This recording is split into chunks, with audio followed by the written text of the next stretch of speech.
Olá, tudo bem? Estamos aqui hoje mais um programa Pontuando e vamos discutir um assunto interessante com relação às teorias econômicas, as teorias vigentes. Está aqui no blog do Vai Ali, mas foi retirado do Outras Palavras. E nós iniciamos assim, o título: Filósofo discute dimensão ética das teorias econômicas. Resgatando a dimensão ética das teorias econômicas, lançamento da Associação Filosófica Scientiae Studia faz dura crítica à visão positivista que contrapõe o mundo dos fatos e esfera dos valores. O portal, outras palavras, fez essa publicação e está sorteando o exemplar deste livro. O novo título da Associação Filosófica Scientiae Studia demole a visão positivista da vida, segundo a qual o mundo dos fatos e a esfera dos valores são domínios radicalmente diferentes. Abre aspas, o colapso da dicotomia entre fato e valor e outros ensaios, fecha aspas, o filósofo Hilary Putnam resgata a dimensão ética das teorias econômicas, revelando as consequências da filosofia moral para as ciências. Bom, então isso é uma publicidade que o portal está fazendo, eu transcrevi ela aqui para o Vai Ali, porque achei que, tendo retirado a reportagem de lá, você pode entrar no Outras Palavras, no setor Outros 500, verificar esse livro, O Colapso da Dicotomia entre Fato e Valor e Outros Ensaios, fazer sua inscrição lá e tentar ser sorteado para resgatar o livro. Agora eu vou ler a análise que a redação, o blog da redação do Outras Palavras fez do texto, desse livro, de maneira assim, obviamente mais superficial, não necessariamente prefaciando. Vou começar a leitura. Não é sempre que paramos para pensar na economia como uma ciência humana e social. Rodeado de métricas e números, o fator humano e seu bem-estar não raro é submetido por parâmetros e indicadores quantitativos que colocam a humanidade em segundo plano.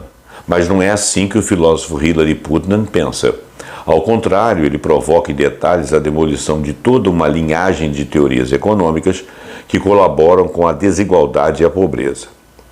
No livro O Colapso da Dicotomia entre Fato e Valor e Outros Ensaios, recém-lançado pela Associação Filosófica Scientiae Studia, que nós citamos acima, Putnam questiona a clássica separação entre fatos e valores construída como uma dicotomia que tem profundas implicações para a filosofia, a ciência e, particularmente, a economia. O que o autor argumenta é que a visão de que juízos de valor são subjetivos, enquanto enunciados de fato são objetivamente verdadeiros, com suas significativas consequências no pensamento e na prática social, é insustentável. Permeia todo o livro a influência do pensamento de Amartya Sen.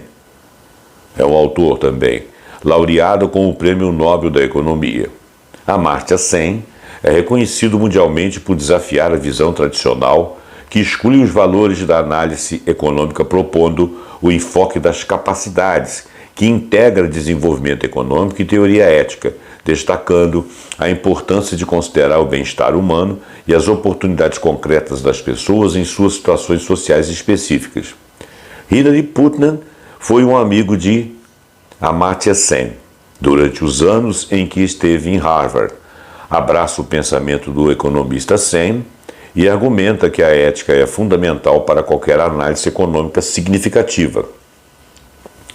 Dividido em duas partes principais, o livro começa com as conferências de Rosenthal, realizadas na Universidade de Northwestern em 2000, que desafiam essa dicotomia e exploram sua significação na economia.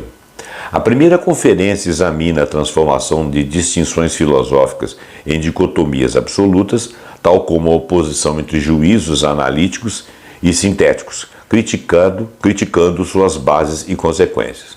Por exemplo, o autor discute como a exclusão dos valores das análises econômicas permitiu que as políticas econômicas, como por exemplo as de austeridade, que nós aqui no Brasil conhecemos bem, fossem implementadas sem considerar seus impactos humanos devastadores, exacerbando a desigualdade e a pobreza.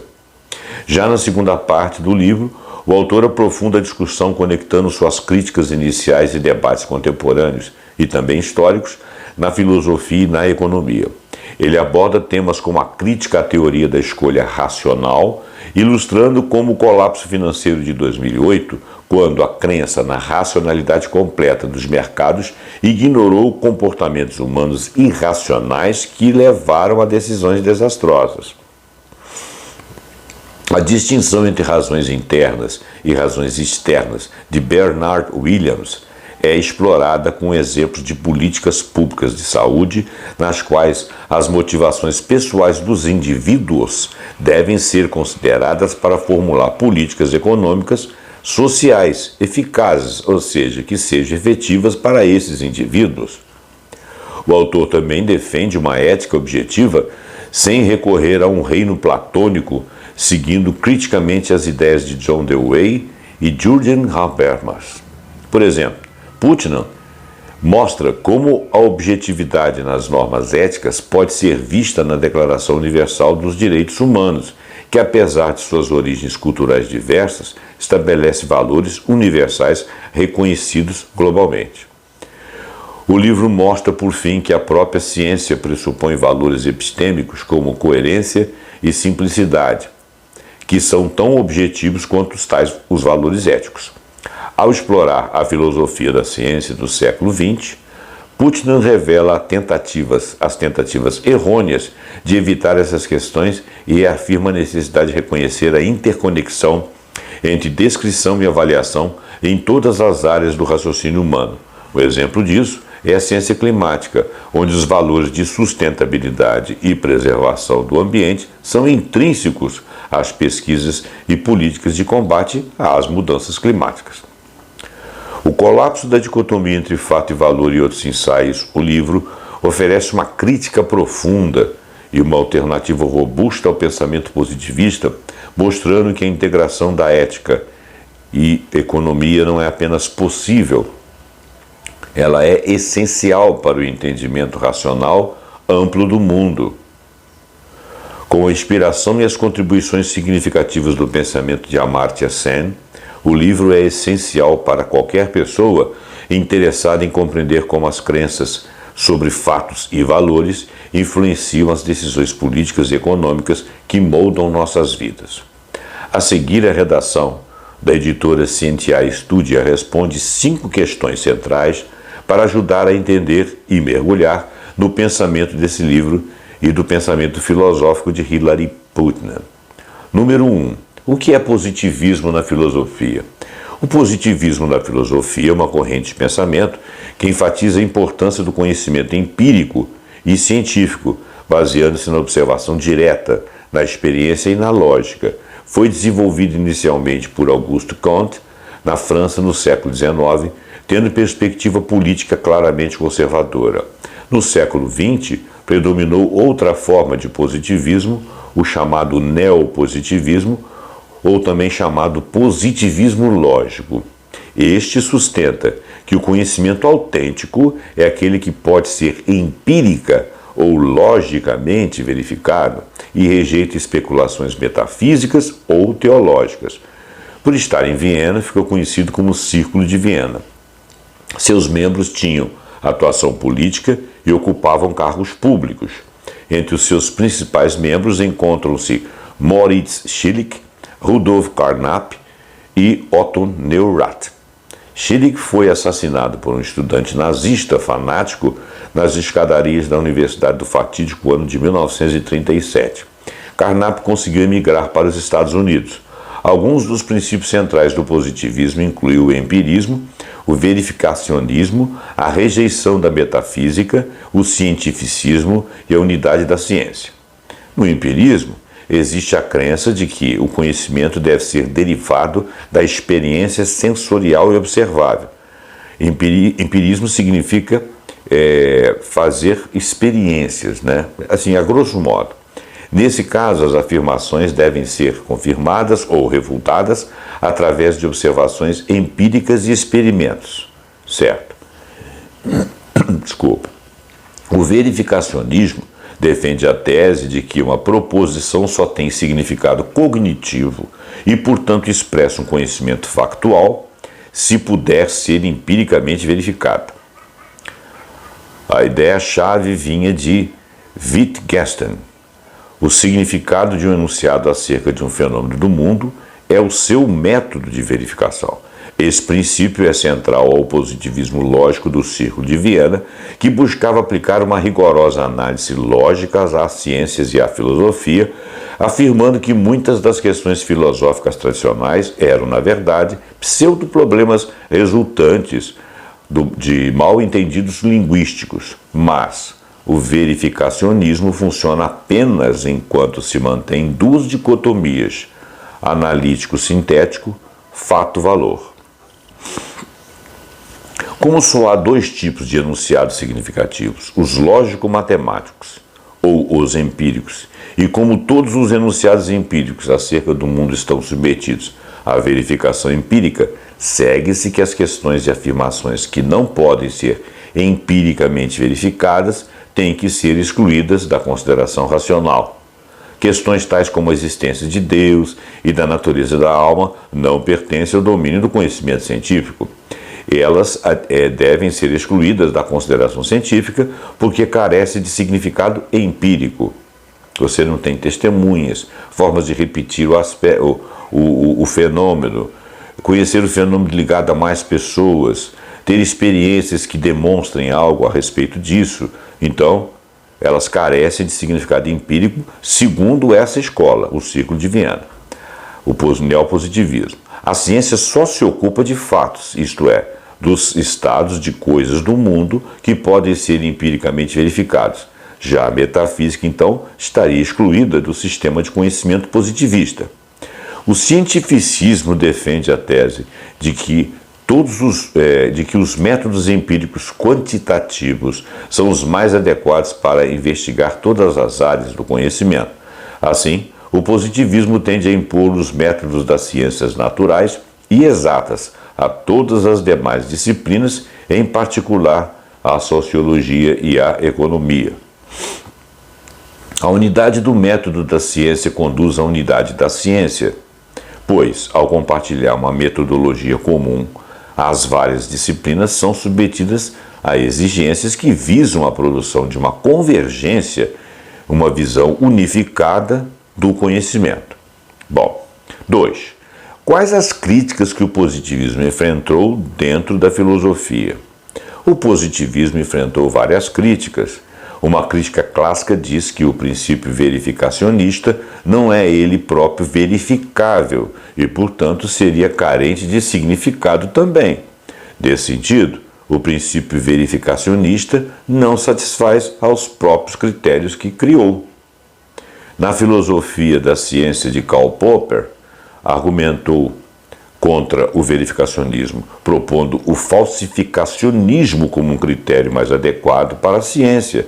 Segundo Popper, as teorias científicas nunca podem ser comprovadas de forma definitiva, porém podem ser apenas refutadas. Thomas Kuhn, por sua vez, destacou que o desenvolvimento da ciência é caracterizado por paradigmas e revoluções científicas, sugerindo que a ciência não progride de maneira linear e acumulativa, como sugerido pelo positivismo. Já Willard Quine foi um ferrenho crítico do reducionismo científico, desafiando a dicotomia analítico-sintético ao criar a ideia de que nossas afirmações sobre o mundo podem ser verificadas isoladamente. O positivismo, portanto, representa uma importante corrente na história da filosofia, com grande influência no desenvolvimento das ciências, mas o pensamento positivista esteve sujeito a revisões significativas que ampliaram e modificaram a compreensão do conhecimento científico e filosófico. 3. Como o positivismo influenciou o mundo em que vivemos? O positivismo teve um impacto profundo e duradouro no mundo moderno. Ao promover uma abordagem empírica e científica, ele transformou a maneira como buscamos conhecimento, tomamos decisões políticas e desenvolvemos tecnologias. Apesar das críticas e do reconhecimento intelectual de suas limitações, sua influência permanece atuante em muitas instituições e práticas que definem o mundo contemporâneo. Os princípios positivistas ajudaram, por exemplo, a catalisar a Revolução Industrial, impulsionando novas inovações tecnológicas e o desenvolvimento de novas indústrias. A NASA e outras agências espaciais aplicam métodos científicos rigorosos para explorar o espaço, exemplificando a abordagem positivista na ciência aplicada.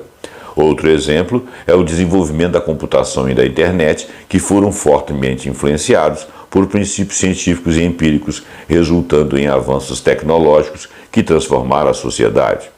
Sem dúvida, o positivismo teve uma influência vital no mundo que conhecemos hoje, moldando diversas áreas do conhecimento, das políticas públicas e da prática científica. A sua ênfase no empirismo, na ciência e na rejeição da metafísica transformou a maneira como entendemos e interagimos com o mundo. A crença na unidade da ciência é outro exemplo da influência do positivismo em nossas vidas, incentivando uma abordagem interdisciplinar e promovendo a colaboração entre diferentes campos científicos e contribuindo para descobertas inovadoras. Deste modo, o positivismo também moldou a forma como as disciplinas são ensinadas e como a pesquisa acadêmica é conduzida, ao promover currículos e programas organizados a partir da valorização da quantificação como expressão da objetividade, da qual as ciências naturais são exemplares.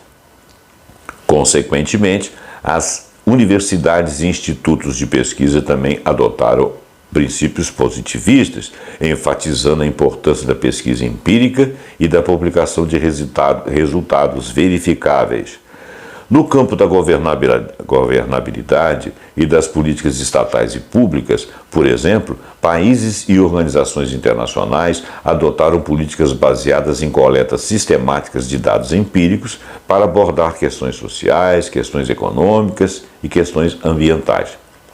Podemos citar a formulação de políticas de saúde pública, programas de bem-estar social e algumas estratégias ambientais. A administração pública, por sua vez, também passou a valorizar dados e estatísticas para a tomada de decisões, criando agências de estatística e departamentos de pesquisas em governos. Obviamente, ao interagir no campo das políticas estatais, governo e administração pública, o pensamento positivista permeou a economia, promovendo modelos quantitativos e análise empírica de dados, resultando em teorias econômicas baseadas em comportamentos observáveis e dados mensuráveis.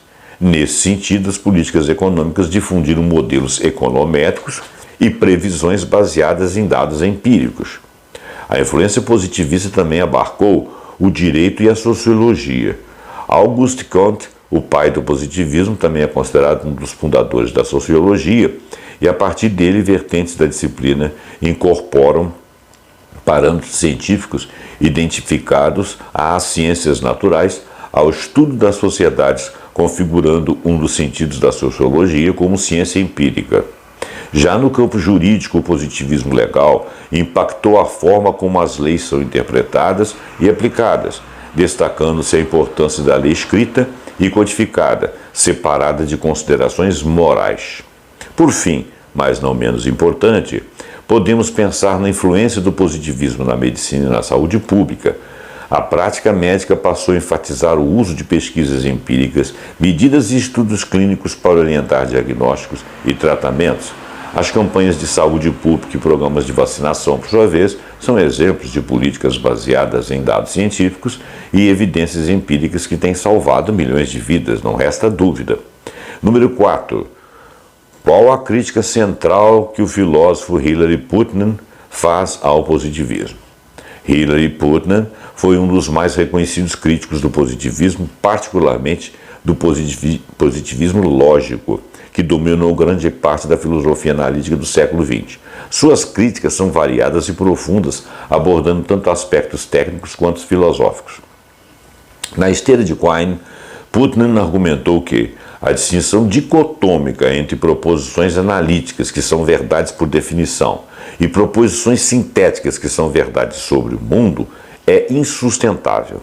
Ele argumentou que muitas proposições não podem ser claramente classificadas como analíticas ou sintéticas, porque o seu significado depende do contexto e das práticas linguísticas.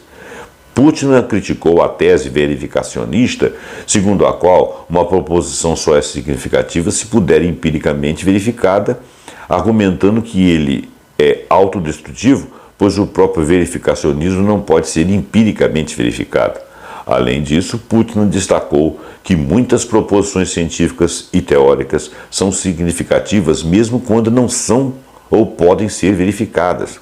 Para contrastar com a ideia de realismo metafísico defendido pelos positivistas, Putnam desenvolveu a ideia de realismo interno, pela qual argumentou que nossa compreensão do mundo é sempre mediada por nossos conceitos e teorias e que não há um ponto de vista de Deus ou uma perspectiva totalmente objetiva do mundo.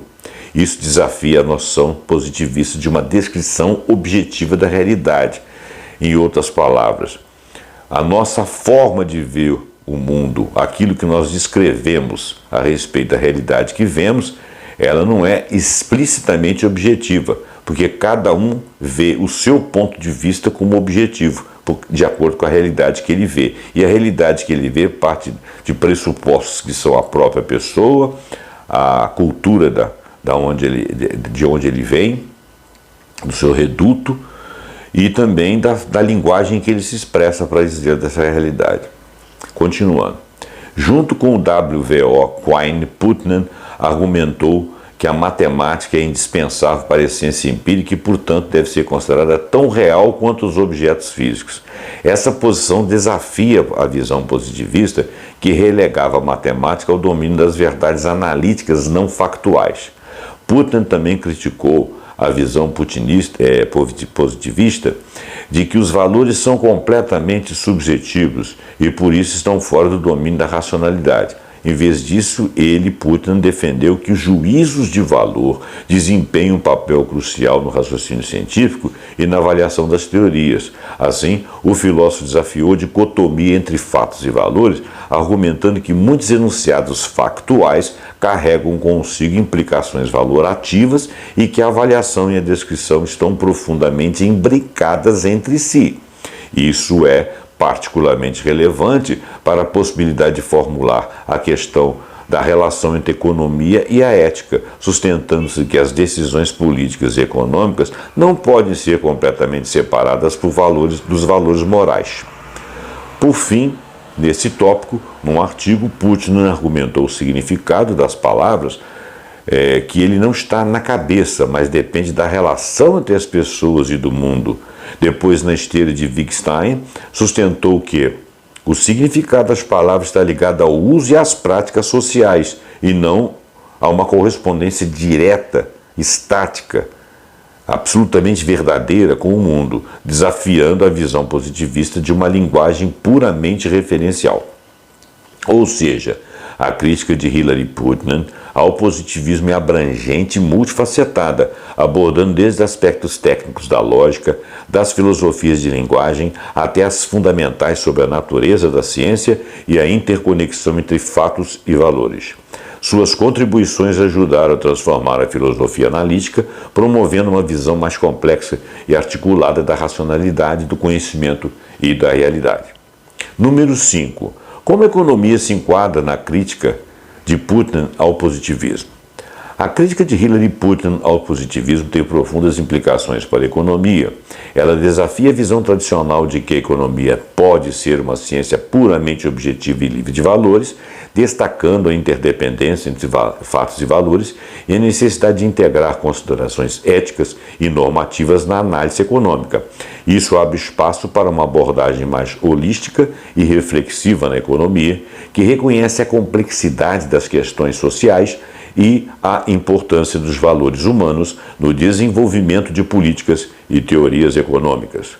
Tradicionalmente, a economia positivista, exemplificada por economistas como Lionel Robbins, sustenta que a ciência econômica deve ser livre de juízos de valor, concentrando-se apenas em proposições que possam ser empiricamente verificadas. Isso implica que as análises econômicas devem separar-se claramente dos fatos, o que é de valores daquilo que deve ser. Fatos, o que é, valores, o que deve ser. Mas Putnam argumenta que os juízos de valor estão intrinsecamente ligados à prática científica, incluindo a economia. Em políticas econômicas, as escolhas muitas vezes envolvem considerações éticas e valorativas que não podem ser simplesmente separadas dos fatos. Por exemplo, ao formular políticas fiscais, os economistas não apenas lidam com dados empíricos sobre receitas e despesas, mas também com concepções que implicam juízos sobre justiça distributiva, equidade, bem-estar social, produtividade, competitividade e crescimento econômico. Outra questão que podemos citar é a forma como o pensamento positivista em economia tende a focar na modelagem matemática e na quantificação rigorosa, argumentando que evitariam questões normativas. Mas, segundo Putnam, a racionalidade normativa é crucial e as avaliações normativas não apenas podem ser discutidas racionalmente, como também foram essenciais para o desenvolvimento científico moderno. Ele argumenta que valores como simplicidade, coerência e utilidade prática são parte integrantes da ciência.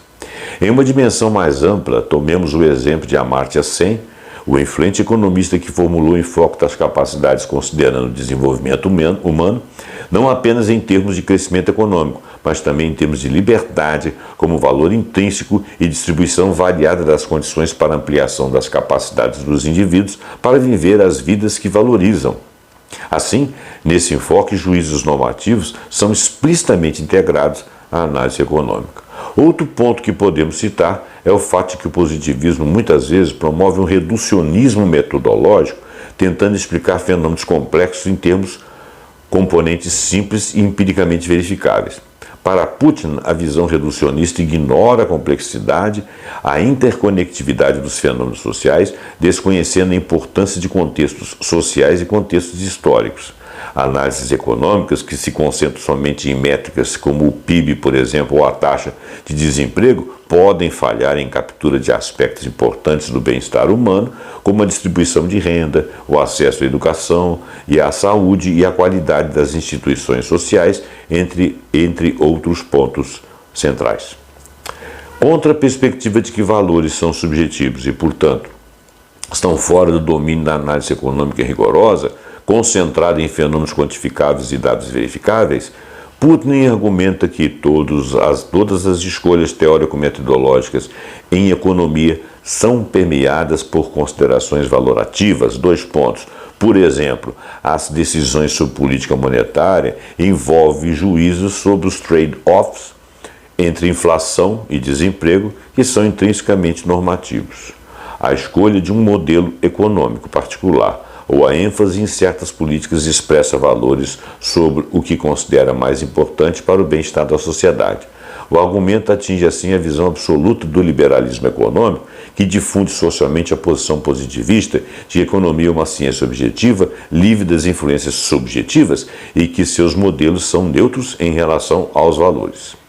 O que as reflexões de Putnam reunidas nesse livro sustentam é que a objetividade científica não é sinônimo de ausência de valores e que os valores são necessários para a avaliação crítica das teorias e dos métodos científicos. Se tomamos como, por exemplo, a crise financeira global de 2008, desencadeada principalmente pela bolha imobiliária nos Estados Unidos, onde os bancos concederam empréstimos hipotecários de alto risco, que foram então transformados em produtos financeiros complexos e vendidos para investidores globais. Vemos que a origem do, entre aspas, engano estava nos modelos econômicos que ignoraram os riscos sistêmicos, baseando-se em suposições idealizadas na realidade. Bom, assim findamos essa leitura, espero que ela tenha sido compreendida. Desculpe as caneladas que eu dei aí do texto. Essa matéria foi retirada integralmente do blog da redação de Outras Palavras e o autor é o blog, quer dizer, isso é um conjunto de pessoas. Muito obrigado pela sua atenção. A gente volta a qualquer momento com algum programa pontuando com um assunto muito interessante. Muito obrigado e até lá.